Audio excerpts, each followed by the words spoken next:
রব্বুল আলামিনের কাছে অগণিত প্রশংসা যে আল্লাহ সুবহানাহু ওয়া তাআলা আমাদেরকে আজকে ঈদুল আজহার ঈদের নামাজ আদায়ের জন্য আমাদেরকে এই আল আরহাম জামে মসজিদে উপস্থিত করে দিবেন। এই জন্য আমরা সকলেই শুকরিয়া আদায় করি, আলহামদুলিল্লাহ। আজকের এই দিনটা হলো পুরস্কারের দিন। কিসের দিন? আজকের এই দিনটা হলো পুরস্কারের দিন। ঈদুল আজহা, ঈদ অর্থ হলো আনন্দ, দ্বিতীয় অর্থ হলো উৎসব, তৃতীয় অর্থ হলো পুনরাবৃত্তি। তাহলে ঈদ মানে কি? আনন্দ। ঈদ মানে উৎসব, ঈদ মানে পুনরাবৃত্তি, ঈদ মানে বারবার ফিরে আসা। ঈদ মানে, তাহলে ঈদের কয়টা অর্থ পেলাম? চারটা। আনন্দ, উৎসব, পুনরাবৃত্তি, বারবার ফিরে আসা। পঞ্চম নম্বরে ঈদ মানে আল্লাহ পাকের তরফ থেকে বান্দার জন্য গুনাহ মাফের উৎসব। আল্লাহ পাকের তরফ থেকে বান্দার জন্য গুনাহ মাফের উৎসব। ষষ্ঠ নাম্বার হলো আল্লাহ পাকের তরফ থেকে বান্দার জন্য দাওয়াত। এই যে ছয়টা অর্থ শুধু ঈদের। দ্বিতীয় হলো আজহা, ঈদুল আজহা যেটাকে আমরা বলি। আজহা অর্থ ত্যাগ, বিসর্জন, রক্ত প্রবাহিত করা, ত্যাগের মহিমা, এগুলো হলো আজহা শব্দের অর্থ। এখন দেখুন, ঈদুল আজহা আর আমরা আজ থেকে 2 মাস 9 দিন আগে আরেকটা ঈদ উদযাপন করেছি, সেটার নাম কি ছিল? ঈদুল ফিতর। তাহলে ঈদুল আজহা আর হলো ঈদুল ফিতর, দুইটা ঈদ। ঈদুল ফিতর কখন আসে? পরিপূর্ণ একটি মাস রোজা রাখার পরে যেদিন রোজা শেষ হয়ে গেল, তার পরের দিনটাই হলো ঈদুল ফিতরের দিন। অর্থাৎ রোজা বা সিয়াম আমাদের জন্য ফরজ একটা ইবাদত। ওই ফরজ ইবাদতের পরের দিনটার, যেদিন আপনার ফরজ ইবাদত অর্থাৎ সিয়াম নামক ফরজ ইবাদতটা শেষ হলো, তার পরের দিনটাই হলো ঈদুল ফিতর। আর এটা হলো ওয়াজিব, সদকাতুল ফিতর হলো ওয়াজিব। আর কুরবানির সাথে তাহলে সম্পর্ক কি? কুরবানির সাথে আরেকটা ফরজ ইবাদতের সাথে সম্পর্ক, সেটা হলো হজ। কি? হজ। আর ঈদুল ফিতরের সাথে ফরজ ইবাদতের সম্পর্ক কি? রোজা।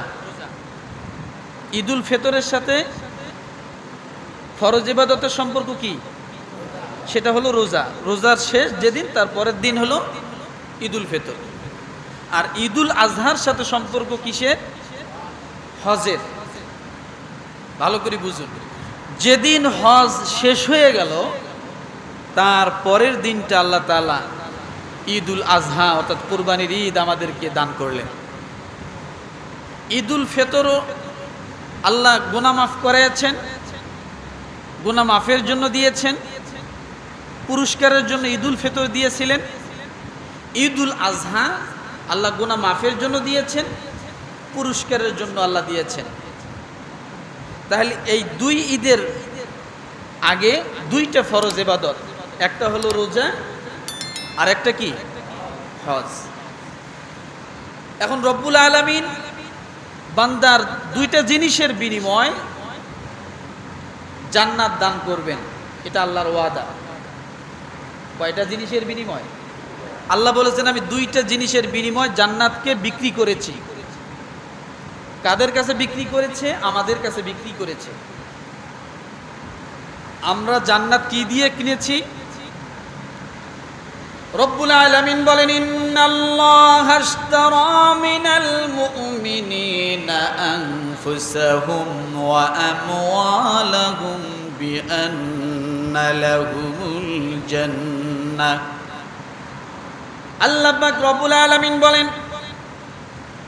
জান্নাত নিশ্চয় আমি আমার বান্দাদের কাছে, মুমিনদের কাছে বিক্রি করেছি। দুইটা জিনিসের মাধ্যমে ব্যবসা করেছি। আল্লাহ জান্নাতের ব্যবসা আমাদের সাথে করলেন। সে দুই জিনিসের মধ্যে হলো এক নাম্বার বিআমওয়ালাহুম, আল্লাহ বলেন তাদের সম্পদের বিনিময়ে আমি আল্লাহ তাদেরকে জান্নাত দিয়েছি। বলেন সুবহানাল্লাহ। দ্বিতীয় নাম্বারে আল্লাহ যে জিনিসটা চেয়েছেন ওয়া আনফুসাহুম, আল্লাহ চেয়েছেন জান। তাহলে বোঝা গেল বিআমওয়ালাহুম, সম্পদের দ্বারা আল্লাহ মানুষকে জান্নাত দিবেন। দ্বিতীয় নম্বরে সম্পদের দ্বারা আল্লাহ রব্বুল আলামিন, দ্বিতীয় নম্বরে জানের দ্বারা আল্লাহ তাআলা মানুষকে জান্নাত দান করবেন। এখন এই দুই ঈদের মাঝে জান এবং মালের সম্পর্ক কিভাবে আসলো? ঈদুল ফিতরের সময় গভীর খেয়াল করে দেখেন, রব্বুল আলামিন ডাক দিয়ে বলেছেন ও বান্দারে কদ আফলাহা মান তাযাক্কা ওয়া যাকারা ইসমা রাব্বিহি ফাসাল্লা। কদ আফলাহা মান তাযাক্কা, তোমরা পবিত্র হও। ওয়া যাকারা ইসমা রাব্বিহি ফাসাল্লা, রবের প্রশংসা করো, তোমরা নামাজ আদায় করো। ওখানে আল্লাহ বললেন তোমরা পবিত্র হও। ঈদুল ফিতরের ক্ষেত্রে কি দিয়ে পবিত্র হতে বললেন? রব্বুল আলামিনের হাবিব সে কথা জানিয়ে দিলেন। বান্দা একটি মাস রোজা রেখেছিল, একটি মাস রোজা রাখার পরে বান্দা রোজার মধ্যে ভুল হয়েছে, ত্রুটি হয়েছে। বান্দা যেভাবে রোজা রাখা দরকার, মানুষ তো তার ভুল হয়েই যায়, কথা ঠিক কিনা? এই যে ভুল থেকে তোমরা পবিত্র হও, সংশোধন হবে। কি দিলে সংশোধন হবে? কি হলে সংশোধন হবে? আল্লাহ বলে বান্দারে কদ আফলাহা মান তাযাক্কা, ও বান্দা তুমি তোমার রোজাকে যদি পবিত্র করতে চাও, নিজেকে যদি পবিত্র করতে চাও, তাহলে তোমরা সদকাতুল ফিতর আমার গরিব মানুষকে আগে দিয়ে দাও। কিসের মাধ্যমে? সদকাতুল ফিতর। তাহলে সদকাতুল ফিতর কি এটা জান না মাল? বলেন তো, জান না সম্পদ? সম্পদ। তাহলে আল্লাহর রোজার ঈদে, ঈদুল ফিতরে আল্লাহ কি চাইছেন আমাদের কাছে? সম্পদ। আগে সদকাতুল ফিতর দাও, তারপরে কি নামাজে যাও। দেখেন, কোন মানুষ যদি ঈদুল ফিতরের দিন সদকাতুল ফিতর না দিয়ে যদি নামাজ আদায় করে, আর যদি বলে আমি নামাজের পরে সদকাতুল ফিতর আদায় করব, আল্লাহর কসম করে বলছি ওটা সদকাতুল ফিতর হবে না, ওটা সাধারণ দান হবে। কি হবে? ওই দান দিয়ে রোজার ত্রুটি মুক্ত হবে না। রোজার ত্রুটি মুক্ত করার জন্য আপনার সদকাতুল ফিতর দিতে হবে। আর সদকাতুল ফিতর যদি আদায় করতে চান, তাহলে নামাজের আগে ঈদুল ফিতরের নামাজের আগে আদায় করতে হবে, কথা ঠিক না? আল্লাহ রাব্বুল আলামিন সেখানে সম্পদ চাইলেন। আর ঈদুল আজহায় আল্লাহ কি চাইলেন? রব্বুল আলামিন ডাক দিয়ে বলেন ইন্না আ'তাইনাকাল কাউসার ফাসাল্লি লিরাব্বিকা ওয়ানহার ইন্না শানিআকা হুয়াল আবতার। জোরে বলেন, আরো জোরে বলেন, আরো জোরে বলেন। আজকে তাকবীরের দিন। কিসের দিন? তাকবীরের দিন। ঈদুল আজহার ক্ষেত্রে আল্লাহ কি বললেন? আগে নামাজ পড়ো, ফাসাল্লি রাব্বিকা ওয়ানহার, আগে নামাজ পড়ো। আর ঈদুল ফিতরের ক্ষেত্রে আল্লাহ বললেন ক্বাদ আফলাহা মান তাযাক্কা ওয়া যাকারা ইসমা রাব্বিহি ফাসাল্লা, আগে দান করো পরে নামাজ পড়ো। আর ঈদুল আজহার ক্ষেত্রে আল্লাহ বললেন আগে নামাজ পড়ো। কোন মানুষ যদি ঈদুল আজহার দিন নামাজ না পড়ে আগে যদি গরু নিয়া কুরবানি করে, আল্লাহর হাবিব ডাক দিয়ে বলেছেন, বান্দারে কিয়ামত হয়ে যাবে, তোমার কুরবানি কোনোদিন আদায় হবে না। বুঝুন, ঈদুল ফিতরের দিন নামাজের আগে যদি ঈদুল ফিতরের সদকাতুল ফিতর না দেয়, আর যদি বলে আমি নামাজ পড়ে যাই তারপরে সদকাতুল ফিতর দিব, তার কি সদকাতুল ফিতর আদায় হবে?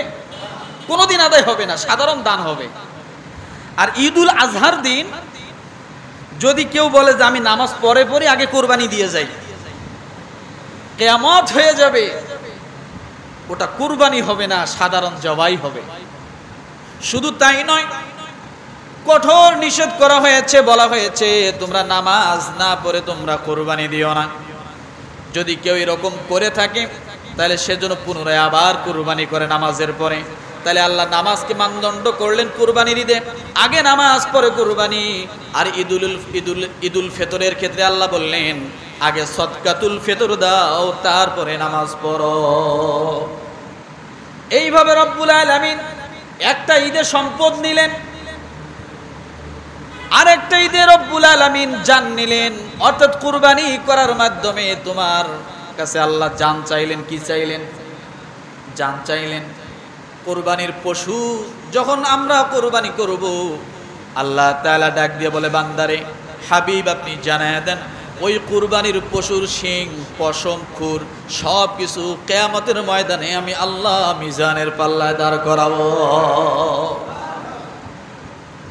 শুধু তাই নয়, রাসূলের হাদিস হলো মা আমিলা ইবনু আদম মিন আমালি ইয়াউমিন নাহরি হাব্বু ইলাল্লাহি মিন ইহরাকিদ দাম। ইবনু মাজাহ হাদিস নাম্বার 3126। আজকের এই দিনে কুরবানি ব্যতীত আল্লাহর কাছে কুরবানি এত পছন্দনীয় আমল, আল্লাহ এত খুশি হন কুরবানি করলে, অন্য দিন এত খুশি হন না। আল্লাহ এই কথাই বলেছেন। হাবিব আপনি জানায় দেন কুরবানির দিনে কুরবানি করা সবচেয়ে আমি আল্লাহর কাছে বেশি পছন্দনীয়। তাহলে বুঝুন, আমি যে জিনিসটা বুঝাইতে চাচ্ছি সেটা হলো একই দিয়ে আল্লাহ কি নিলেন? ঈদুল ফিতরে কি নিছেন? সদকাতুল ফিতর। আল্লাহ বলেছেন আমি দুইটা জিনিসের বিনিময় কি দিব? জান্নাত আমি আমার বান্দার কাছে বিক্রি করেছি। এক নাম্বার কি? শুধু সদকাতুল ফিতর না, আমওয়ালাহুম সম্পদ, আর একটা হলো জান ও আনফুসিহিম। এই যে আল্লাহ তাআলা দুই ঈদে দুইটা জিনিস নিচ্ছেন, ঈদুল ফিতরে নিচ্ছেন সদকাতুল ফিতরের মাধ্যমে সম্পদ, আর ঈদুল আজহায় নিচ্ছেন আল্লাহ তাআলা জান। আমার ভাইরা, এই জন্য রব্বুল আলামিন ডাক দিয়ে বলেন দুইটা ঈদ দুইটা ফরজ ইবাদতের পরে দিলাম। বান্দারে, যে মানুষ ঈদের দিন নামাজের জন্য আসবে, আমি আল্লাহ তাআলা আসমান থেকে ফেরেশতা নাজিল করে দেই দুনিয়ার জমিনে। অলিতে গলিতে মোড়ে মোড়ে দাঁড়িয়ে দাঁড়িয়ে এই সমস্ত ফেরেশতারা তারা আমার বান্দাদের সঙ্গে মুসাফা করে। আমি বলেছিলাম, মনে আছে কিনা দেখেন, ফেরেশতা কখন মানুষের সঙ্গে মুসাফা করে? যখন ফেরেশতার চেয়ে বান্দা আল্লাহর কাছে দামি হয়ে যায়, তখন ফেরেশতা বান্দার সঙ্গে মুসাফা করার জন্য দুনিয়াতে চলে আসে। বুঝুন তো, ফেরেশতা কখন বান্দাদের সাথে মুসাফা করে বলেন? বান্দা যখন ফেরেশতার থেকে কি হয়, আল্লাহর কাছে দামি হয়ে যায়, তখন ওই সমস্ত আসমানের ফেরেশতা আল্লাহর কাছে অনুমতি চায়, বিইজনি রাব্বিহিম মিন কুল্লি আমরিন সালাম। আয় আল্লাহ, আমাদেরকে অনুমতি দেন, আপনি যে সমস্ত বান্দাদেরকে ঈদের দিন গুনাহ মাফ করায় দিয়েছেন, তারা আপনার কাছে প্রিয়, আমরা তাদের সাথে একটু মুসাফা করে আসি। সুবহানাল্লাহ বলে। কি করে আসি? এই জন্য আসমান থেকে ফেরেশতা আসে আমাদের সাথে মুসাফা করার জন্য, নাহলে ঠেকা কিসের? ফেরেশতার কোনো ঠেকা আছে? কখন আসে? যখন মানুষ ফেরেশতার থেকে দামি হয়ে যায়। কখন দামি হয়? বান্দার জীবনের গুনাহ যখন আল্লাহ মাফ করে দেয়। আমার ভাইরা, এই জন্য রব্বুল আলামিনের হাবিব ডাক দিয়ে বলে, বান্দারে, যখন ঈদের মাঠে মানুষগুলো আসে, আসার পরে বান্দা আল্লাহর কাছে দুটো হাত তুলে দোয়া করে, আল্লাহ জীবনের গুনাহ মাফ করে দাও। আল্লাহ তাআলা ডাক দিয়ে বলে, বান্দারে, আমি তোমার জীবনের গুনাহ মাফ করে দেওয়ার জন্য এমন সমাবেশের ব্যবস্থা আমি আল্লাহ নিজেই করে দিয়েছি। কি করে দিয়েছে? এই ব্যবস্থা আল্লাহ নিজেই করে দিয়েছেন। সুবহানাল্লাহ। আমার ভাইরা, এই কুরবানির ইতিহাস আমি বলেছি হাবিল কাবিল থেকে শুরু, আদম আলাইহিস সালাম থেকে শুরু। কিন্তু আমাদের ইসলামের মধ্যে যে ইতিহাস, এই ইতিহাসটা আর দ্বিতীয় কোথাও নাই। সেটা হলো ইব্রাহিম আলাইহিস সালাম আল্লাহর জন্য একমাত্র সন্তান নিবেদিত করেছিলেন। কি করেছেন? কেমন তার ভাষা ছিল? কুল ইন্না সালাতি ওয়া নুসুকি ওয়া মাহইয়ায়া ওয়া মামাতি লিল্লাহি রাব্বিল আলামিন। জোরে বলেন আল্লাহু আকবার। আমার নামাজ, আমার কুরবানি। দেখেন, ইব্রাহিম আলাইহিস সালামও আগে নামাজের কথা বলছেন। কিসের কথা বলছেন? মানে কুরবানি শব্দ আসলে আগে কিসের কথা বলছেন? আমার নামাজ, আমার কুরবানি, আমার হায়াত, আমার মৌত আল্লাহ রব্বুল আলামিনের জন্য, বিশ্ব জগতের মালিকের জন্য। তার হায়াত কেমন ছিল? আল্লাহর জন্য। তার মৌত কেমন ছিল? আল্লাহর জন্য। তার গোটা পরিবার কেমন ছিল? আল্লাহর জন্য। রব্বুল আলামিনের হাবিব খলিল ইব্রাহিম আলাইহিস সালাম ৮৬ বছর যখন বয়স, জাতিকে দাওয়াত দেয়, দ্বীনের কালিমার দাওয়াত দেয়, কেউ দাওয়াত গ্রহণ করে না। মানুষ তার কথা মানতে রাজি হয় না। মনের মধ্যে নিরাশ হয়ে আল্লাহর দরবারে ডাক দিয়ে বলে, আল্লাহ, আমার জাতি আমার কথা শোনে না, তুমি আল্লাহকে তারা মানতে রাজি না। আমি এই জাতি থেকে মুখ ফিরাইয়ে নিলাম।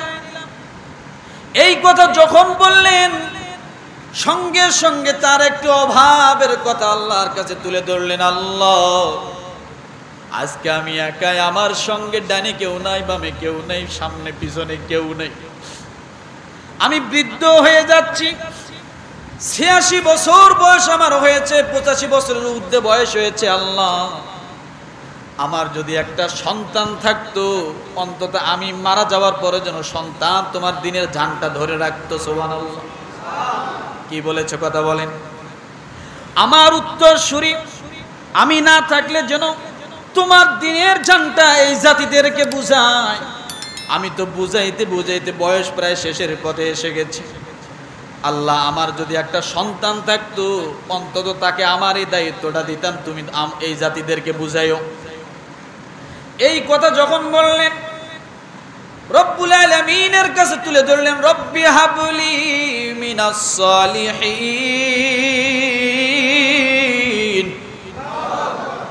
আমার সঙ্গে পড়েন, রব্বি হাবলি মিনাস সালিহিন, রব্বি হাবলি মিনাস সালিহিন। আল্লাহকে ডাক দিয়ে বলে, আল্লাহ, আমাকে একটা সন্তান তুমি দান করো, আমাকে এমন এক পুত্র সন্তান দান করো। পুত্র সন্তানের কথা বলা হয়েছে। আমাকে একটা পুত্র সন্তান দান করো, যে হবে সৎ লোকদের মধ্যে থেকে একজন। সৎ লোকদের মধ্যে থেকে একজন, অর্থাৎ ইব্রাহিম আলাইহিস সালাম আল্লাহকে ডাক দিয়ে বলেন, আল্লাহ, আমাকে একটা নেককার সন্তান দাও, নেককার একটা পুত্র সন্তান দাও, যে তোমার দ্বীনের ঝান্ডা উঁচু করে রাখবে। আমার জাতি আমার কথা শুনলো না, অন্তত আমার দাওয়াত আমি আমার সন্তানের কাছে যেন দিয়ে যেতে পারি। এই কথা যখন বললেন, রব্বুল আলামিন ইব্রাহিম আলাইহিস সালাতু ওয়াস সালামের দোয়া সঙ্গে সঙ্গে কবুল করে নিলেন। সমস্ত পর্দা উঠায় দিয়ে বললেন, ইব্রাহিম তোমার দোয়া কবুল।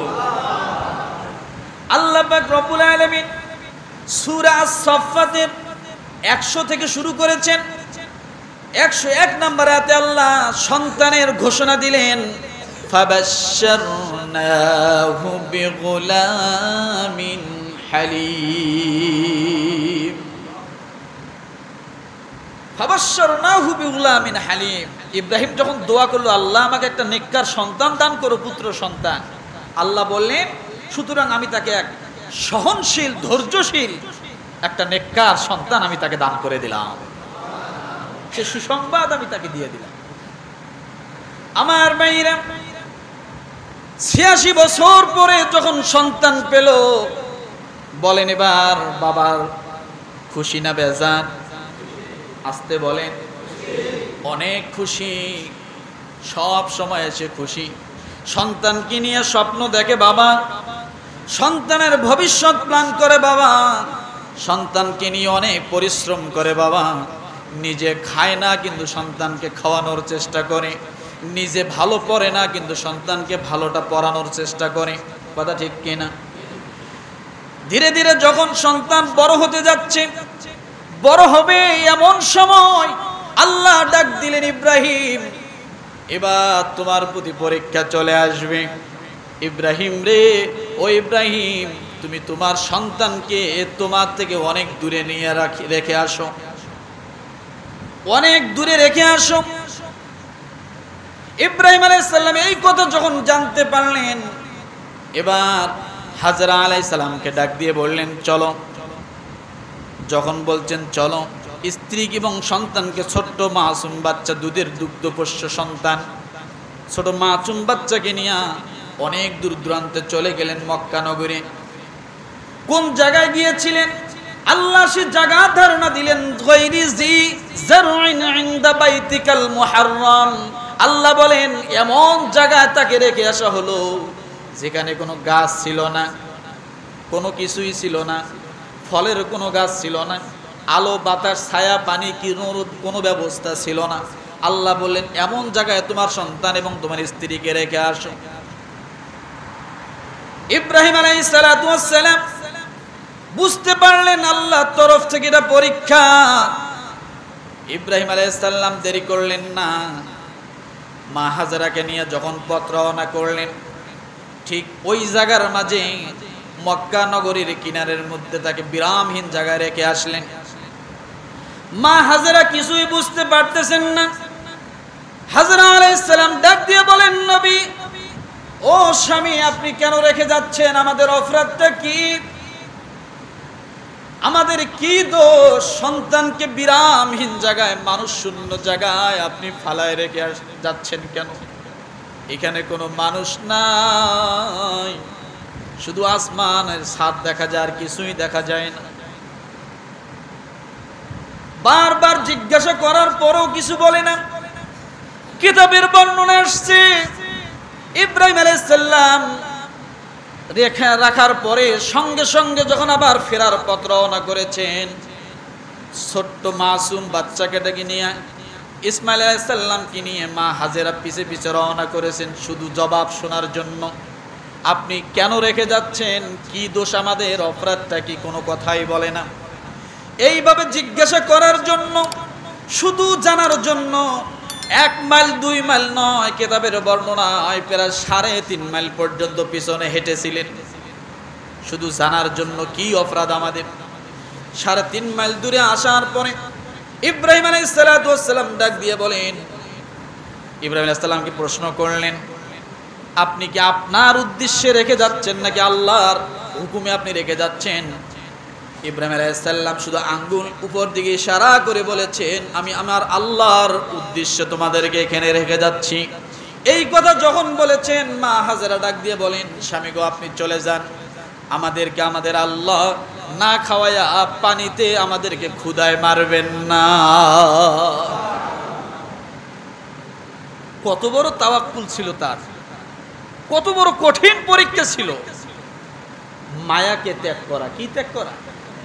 আল্লাহ তাআলা দেখতে চাচ্ছেন যে ইব্রাহিমের মায়া ভালোবাসা সেটা কি আমার দিকে আছে নাকি সন্তানের দিকে সম্পূর্ণটা ঝুঁকে গেছে, এইটাই শুধু পরীক্ষা। আমার ভাইরা, এখন বাজে কত? ঘড়িতে কত বাজে? 40। জামাত কয়টায়? 8টায়। আর আছে কয় মিনিট? আর মাত্র 20 মিনিট সময় বাকি আছে। আমরা যারা এদিক সেদিক আছি আমরা চলে আসি, আর মাত্র 20 মিনিট সময় বাকি আছে। আমার ভাইরা, সেখানে বসবাস করা শুরু করে দিল, ফিরে চলে গেল সন্তানকে নিয়ে। মা হাজারা বসবাস করা শুরু করল। 1-2 বছর নয়, কেতাবের বর্ণনায় 9 বছর, 10 বছর, 12 বছর, 13 বছর পর্যন্ত বয়স পর্যন্ত সেখানে অবস্থান করে। কিন্তু সন্তানের জন্য বাবার মায়া আছে না? কান্না আছে না? আছে। এই কান্না যখন কাঁদতেছে নীরবে নির্জনে, চোখের পানি ফালায়, কান্নাকাটি করে, রব্বুল আলামিন বুঝতে পারলেন এর ভিতরে ইব্রাহিম আলাইহিস সালাম 2 বার কি 3 বার ইসমাঈল আলাইহিস সালামকে যে দেখে আসছেন। এই 9-10 বছরের ভিতরে হঠাৎ করে জিলহজ মাসের 8 তারিখ স্বপ্ন যোগে দেখেন। স্বপ্নে আল্লাহ বলতেছেন, ইব্রাহিম কুরবানি করো। এই কথা যখন বলেছেন, পরের দিন সকালবেলা উঠে 100 উট কুরবানি করে দেয়। কত? আবার দ্বিতীয় দিন ঘুমাইছে, ঘুমানোর পর আবার স্বপ্নে দেখতেছে, ইব্রাহিম তুমি তোমার প্রিয় বস্তুকে কুরবানি করো। ইব্রাহিম আলাইহিস সালাম চিন্তায় পড়ে গেলেন, এটা কি শয়তানের পক্ষ থেকে না আল্লাহর পক্ষ থেকে? কোনোভাবেই বুঝতেছেন। তিনি সন্দেহের ভিতরে পড়ে গেলেন। তৃতীয় দিন আল্লাহ তাআলা ডাক দিয়ে বলতেছেন, ইব্রাহিম তুমি তোমার সবচাইতে প্রিয় বস্তুটাকে তুমি কুরবানি করে দাও। সবচেয়ে প্রিয় বস্তুটাকে তুমি কুরবানি করে দাও। এবার বুঝতে পারলেন যে আমার মনের ভিতরে, হৃদয়ের ভিতরে কার কথা বারবার উকি মারে, কার জন্য আমার হৃদয়টা কামড় দেয়, কার জন্য আমার হৃদয়টা একটু কান্দে, কার জন্য আমার মায়া হয়। সে খুঁজে বের করলেন যে এটা তো আমার সন্তান ইসমাইলের জন্যই আমার হৃদয় বারবার কান্দে। তাহলে অবশ্যই ইসমাইলের মায়া আমার ভিতরে আছে, এটা আমার প্রিয়, আর আল্লাহ এটাই কুরবানি চাইছে। আমার ভাইরা সঙ্গে সঙ্গে চলে গেলেন মক্কা নগরীতে। যখন গেলেন, যে দেখে বাচ্চারা খেলে। ইব্রাহিম আলাইহিস সালাতু ওয়াস সালাম সন্তানকে খোঁজে পায় না। খেলাধুলা করনেওয়ালা বাচ্চাদেরকে ডাক দিয়ে বলে, ও বাচ্চারা, ইসমাইল নামে তোমরা কোনো সন্তানকে চেনো নাকি? বলে, হ্যাঁ চিনি। ওই যে জীর্ণ শীর্ণ একটি ঘর, ওই ঘরের ভিতরে থাকে মা এবং সন্তান। ইব্রাহিম আলাইহিস সালাম ডাক দিয়ে বলেন, তোমাদের সাথে খেলতে আসে না? বাচ্চারা বলে, আমাদের সঙ্গে খেলে না, কিন্তু খেলার মধ্যে এসে সে বসে বসে থাকে আর চোখের পানি ফেলায়, ডানে তাকায় বামে তাকায়, কাকে জানি সে বারবার খোঁজে। আল্লাহর নবী ইব্রাহিম আলাইহিস সালাতু ওয়াস সালাম ওই ঘরের দিকে যখন চলে গেলেন, যাওয়ার পরে বাবাকে যখন ইসমাঈল আলাইহিস সালাম পাইলেন, সন্তান আত্মহারা হয়ে বাবাকে জড়ায় ধরে কান্না শুরু করে দিল। ইব্রাহিম আলাইহিস সালাম ডাক দিয়ে বলেন, হাজারা, আমি থাকতে আসিনি, দেরি করতে আসিনি, তোমার সন্তানটাকে তুমি আমার সঙ্গে একটু রেডি করে দাও।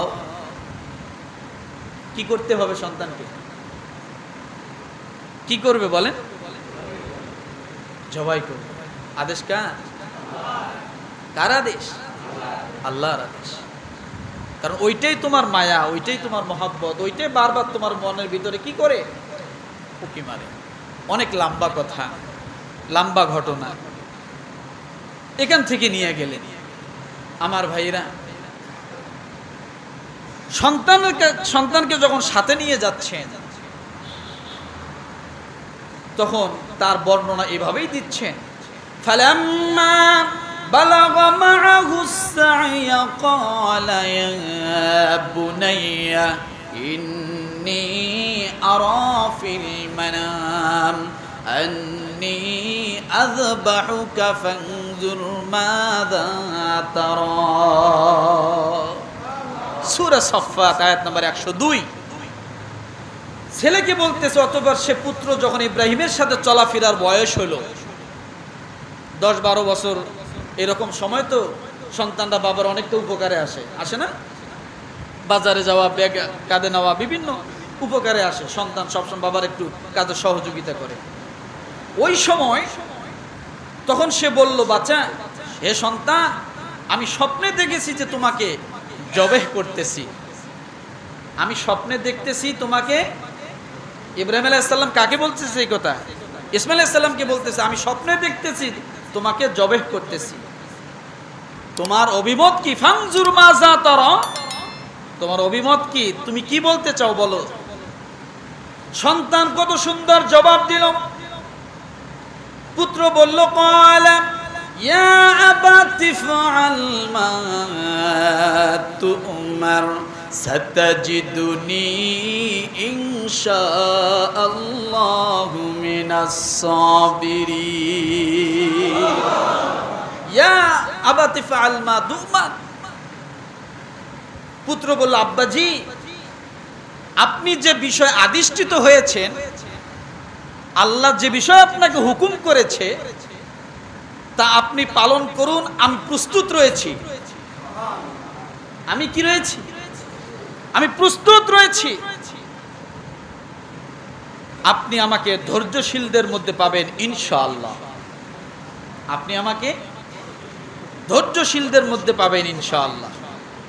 অর্থাৎ এটাই বুঝাতে চাইল যে আল্লাহ আপনাকে যে বিষয়ে হুকুম করেছেন আপনি তা পালন করুন, আমি প্রস্তুত। কেমন বাবা, কেমন সন্তান। বলতে পারতো আপনি এতদিন পরে আসছেন, আসিয়া স্বপ্নের বর্ণনা দিচ্ছেন, আমাকে জব করতেছেন। রব্বুল আলামিন কি বলেন দেখেন, ফালাম্মা আসলামা ওয়া তাল্লাহু লিল জাবিন। আল্লাহ নিজে বলতেছেন সেটা ছিল এক বিস্ময়কর দৃশ্য। কে বলছে কথা? আল্লাহ বলতেছেন সেটা ছিল এক বিস্ময়কর দৃশ্য। যখন তারা উভয়ে আনুগত্য প্রকাশ করলো, অর্থাৎ বাবা যে বিষয়ে আল্লাহ হুকুম করেছে সে বিষয় সামনে অগ্রসর হলো, আর যাকে জবাই করার জন্য বলা হয়েছে সেও প্রস্তুত হয়ে গেল। উভয়ে আনুগত্য প্রকাশ করল। আল্লাহ বলেন, তখন পিতা পুত্রকে শোয়ায় দিলেন জবাইয়ের জন্য। আমার ভাইরা, এই কুরবানি যেমন তেমন কোনো কুরবানি না। এটা রব্বুল আলামিন তার পক্ষ থেকে আমাদের জন্য পুরস্কার হিসেবে দিয়েছেন। আল্লাহ কি বিধান করলেন যে আমি এর পরিবর্তে দুম্বা দিয়ে তাকে হেফাজত করলাম, তার ফিদিয়া হিসেবে দিয়ে দিলাম। আর এটা অনুসরণের জন্য সমগ্র পৃথিবীর সমগ্র মানুষের জন্য, ইমানদারের জন্য আমি আল্লাহ নিদর্শন করে দিলাম। এই নিদর্শন হলো আজ কুরবানির দিন। আলহামদুলিল্লাহ, আমরা অনেকেই কষ্ট করে যেভাবেই হোক চেষ্টা করেছি কুরবানি করার জন্য। আমরা অনেকেই চেষ্টা করেছি, কম বেশি সবারই ভিতরে চেষ্টা আছে। হয়তো কারো সাধ্য হয়, কারো সাধ্য হয় না, কিন্তু চেষ্টার ত্রুটি আমার মনে হয় না কেউ করে। আমরা দোয়া করি আল্লাহ যেন তাদের সকলের কুরবানিগুলো কবুল করে নেয়। এত আসতে বললেন কেন? আর যারা দিতে পারি নাই তাদের জন্য তো একটা আমল ছিল, চুল নখ এগুলো না কাটা। তারা যদি এরকম ভাবে ঈদের নামাজের পরে তারাও যদি কর্তন করে, আল্লাহ তাদেরকেও মাহরুম করেন নাই। আল্লাহ তাআলা বলেছেন, রসুল আপনি জানায়া দেন, আমি তাদেরকেও একটা করি কুরবানির সব দিয়ে দিব। এই হলো পুরস্কারের দিন, এই হলো ঈদের দিন। এখান থেকে আমাদের শিক্ষা হলো, দুনিয়ার সব কিছুর ঊর্ধ্বে কে? কথা বলেন, সব কিছুর ঊর্ধ্বে আল্লাহ। যখন যে সময় যে কোনো পরিস্থিতি আসুক আল্লাহর উপর ভরসা করেন। ইব্রাহিম আলাইহিস সালাম ভরসা করেছেন আল্লাহর উপর, ইসমাঈল আলাইহিস সালাম ভরসা করেছেন আল্লাহর উপর। আল্লাহ তাআলা তাদেরকে জবাই করে দিয়েছেন নাকি? দিছেন না? দেননি। আল্লাহ তাআলা এর পরিবর্তে জান্নাতের দুম্বা, জান্নাতের পশু দিয়ে আল্লাহ তাআলা তাকে ফিদিয়া দিয়েছেন। আদৌ পর্যন্ত কেউ যদি এই কুরবানিকে অনুসরণ করে সামর্থ্য অনুযায়ী, রব্বুল আলামিন বলেন তার ওই পশু জান্নাতের বাহন হয়ে যাবে। কি হবে বলেন তো আমার ভাইরা? কত বাজে এখন? আর কয় মিনিট বাকি আছে? মাত্র 10 মিনিট বাকি আছে। সম্মানিত মুসল্লি ভাইরা, আমার মহাব্বতের ভাইরা, আমরা এদিক সেদিক বিলম্ব করব না, আমরা অতি তাড়াতাড়ি চলে আসব। আর মাত্র 10 মিনিট আমাদের হাতে ইনশাআল্লাহ নামাজের জন্য সময় আছে। আমরা দাঁড়িয়ে যাব জাস্ট 8টায় ইনশাআল্লাহ নামাজে দাঁড়িয়ে যাব। কয়টায় দাঁড়িয়ে যাব? ইনশাআল্লাহ 8টায় দাঁড়িয়ে যাব। আর মাত্র 10 মিনিট বাকি আছে। ইনশাআল্লাহ আমরা আল আরহাম জামে মসজিদে ঈদুল আজহার জামাতের জন্য উপস্থিত হই ইনশাআল্লাহ। 10 মিনিটের ভিতরে ইনশাআল্লাহ আমরা জামাতে দাঁড়িয়ে যাব। তো আমার ভাইয়ের যে কথাটা বলতেছিলাম, এই কোরবানি শুধু গোশত খাওয়ার কোরবানি না। কি বলেন? এই কোরবানি শুধু মানুষকে দেখার জন্য না, আসলে এই কোরবানি হলো আমাদের জন্য একটা ইবাদত। শুধু আল্লাহ তো নিজে বলেছেন, লা ইয়ানালাল্লাহু লুহুমুহা ওয়ালা দিমাউহা ওয়ালাকিন ইয়ানালুহুত তাকওয়া মিনকুম। আমি আল্লাহ তোমাদের কাছে গোশত চাই না, রক্ত চাই না। চান? আল্লাহ বলেছেন আমি শুধু চাচ্ছি তোমাদের মনের তাকওয়াটা। গোশত তোমাদেরই থাকবে, রক্ত চামড়া সব তোমাদের মাঝেই থাকবে, কিন্তু আমি চাচ্ছি কি তোমাদের মনের কুঠার সেই ভালোবাসাটা, মোহাব্বতটা। আজকে যদি আমরা সেটা দিতে পারি, যারা কোরবানি দিতে পারি নাই, অন্তত আফসোসটা যদি আমরা অন্তরের মধ্যে রাখতে পারি যে আল্লাহ আমাকে দেওয়ার তৌফিক হয়তো দাও নাই, আমি দিতে পারি নাই, আমার দেওয়ার ইচ্ছা ছিল। আপনি ইচ্ছা রাখেন, কসম আল্লাহর আপনাকে বিফলে দিবে না। আপনার ইচ্ছাটা বিফলে যাবে না, আপনার ইচ্ছাটাই আপনাকে জান্নাতের ওজন বাড়ায় দেবে। পারে না? অবশ্যই পারে, শুধু ইচ্ছাটা। আর এই কোরবানির শিক্ষা হলো এটাই, ত্যাগ। কি বলেন তো? ত্যাগ, বিসর্জন। ত্যাগের অনেক কিছু আছে ভাই, অনেক কিছু আছে। এমন কোন মানুষ নাই যে ত্যাগ করে না। কেউ দুনিয়ার জন্য ত্যাগ করতেছে, আবার কেউ আখিরাতের জন্য ত্যাগ করতেছে। কোনো না কোনো ভাবে মানুষ নিজেকে বিলীন করে দিচ্ছে, আছে না? আছে। তা আসলে এই ত্যাগের শিক্ষাটা, প্রকৃত শিক্ষা হলো এটাই যে আল্লাহকে বাদ দিয়ে কিছু না, দ্বীনকে বাদ দিয়ে কিছু না, ইসলামকে বাদ দিয়ে কিছু না, আল্লাহ রাসূলকে বাদ দিয়ে কিছু না।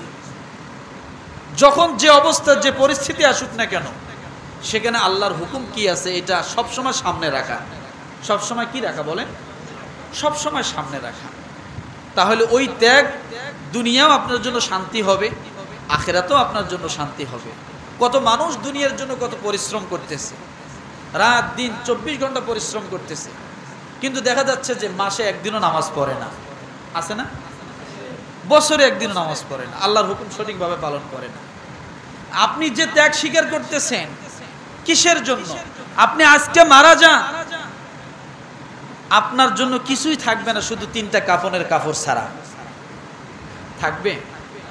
কথা বলে কি আছে আপনার কি আছে? কিছুই নাই ভাই। হাজার হাজার বিঘা সম্পদের মালিকও দুনিয়া থেকে চলে যাবে, কি পাবে? 3টা কাফনের কাপড় আর 3.5 হাত মাটির একটা কবর, আর কিছু পাবে না। এই জন্য নিজের ঈমান আমলকে বিসর্জন দিয়ে আমরা কিছুই করব না। আর ত্যাগের শিক্ষা হলো এটাই, মানুষ মানুষের জন্য, মানুষের প্রতি মানে সহানুভূতি করা, এটাও কোরবানির একটা শিক্ষা। মানুষের প্রতি সহানুভূতি করা, গরিব অসহায়দের প্রতি সহানুভূতি করা, সমাজে কোনোভাবে অন্যায় অনাচার যেন না হয়, জুলুম নির্যাতন যেন না হয়, এই দিকগুলো খেয়াল করা, এটাই হলো কোরবানি। আপনার মন যা চাচ্ছে সেটা যদি অন্যায়ের প্রতি হয়, সেটাকে আপনি দাবায় দেন, যদি আপনি দিতে পারলেন, আপনি জিহাদের ময়দানের সব পেয়ে গেলেন। ওই জিহাদের ময়দানে যা রাইফেল ধরতে হবে না, আপনি নিজেকে কন্ট্রোল করুন জায়গা ভেদে। আপনি ব্যক্তি, পরিবার, সমাজ, রাষ্ট্র, এইভাবে নিজ জায়গা থেকে যদি আপনি প্রত্যেকেই যদি আমরা এরকম কি ত্যাগের মহিমা শিক্ষা অর্জন করি। আর যদি আমার নফস চাচ্ছে অমুকের প্রতি অত্যাচার করতে, আইল ঠেলতে, জমি দখল করতে, এগুলো যদি আমি ত্যাগ স্বীকার করি, তাহলে এটা হবে আমার জন্য দুনিয়া আখেরাত কল্যাণ, সব জায়গায় শান্তি। কথা ঠিক কিনা আমার ভাইরা? এই জন্য আমরা সবসময় এই ত্যাগের শিক্ষাটাই রাখবো। এটাই হলো শিক্ষা। যেমন আজকে ঈদের দিন আমরা অনেক গরিব মানুষকে গোশত দিব না? অনেক মানুষের প্রতি আমরা সহানুভূতি করব, গরিব অসহায়দেরকে আমরা দান করব, আলহামদুলিল্লাহ। কিন্তু এটা এই একদিনের জন্য না, এই শিক্ষাটার জন্য আমার জীবনীতে থাকে। এই শিক্ষাটার জন্য কি আমার জীবনীতে থাকে।